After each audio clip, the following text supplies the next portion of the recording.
بسم الله الرحمن الرحيم.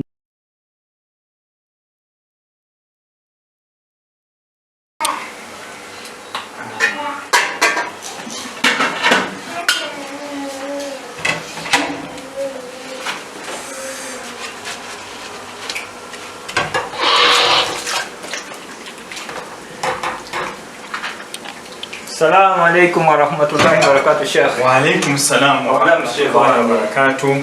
Kale seka wange nawe. Kwataka mchala yuda. Ndi mukuyambako mukyala wano okulamba. Soko linde kwache badenera bide seka. Seko enaku zo gwaze ebintu gwafumba n'amazzi, gwafumba n'emmere. Nyambako ku mukyala wange. Soko lyoko seka lyo yasajja pawa ino sajjalata nawe seka tokimanyi. Siba bakuteka mu kyupa mbulira seka nawe. Nedda. Ekyo tekitegeeza nti okusajjalata tolina kubanga oyambako mukyala we waka. Bijja waseko bijja. Tawulirangako aye kugamba nti wahashiruhunna bilma'ruf. Bishigeza koza bintu nakufumba mmere. Kitegeeza nti beeranga okwataganya mukyala wo omuyambako bulungi. Tya. Wali ekirungi kisinga kino eno. Omanyi omubaka kyeyagamba Imaamu Ali yamusinkana ng'ali mukuyambako omukyala Fatima. Yamugamba ebigambo byali bikulu. Yamugamba ma min rajulin yu'ayinu imra'atahu fi baytiha illa kana lahu bikulli sha'rin fi badani.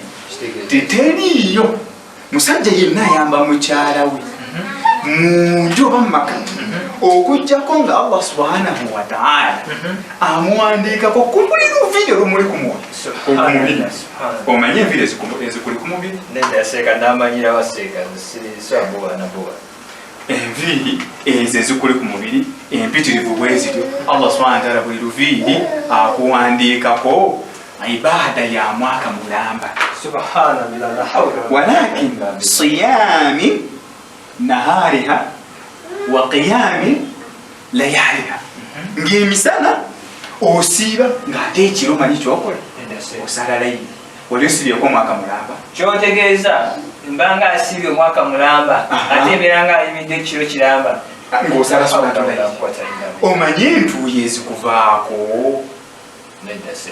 no buli ntuuyo yonna ekuvaako Allah subhanahu wa ta'ala akuwandiikako bikulli arqin fi jasadi madinatun fil janna. Allah subhanahu wa ta'ala akuwandiikako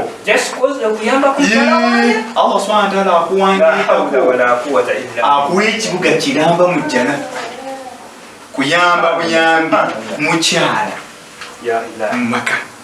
Hadithi omanyi mu kitabo mweri?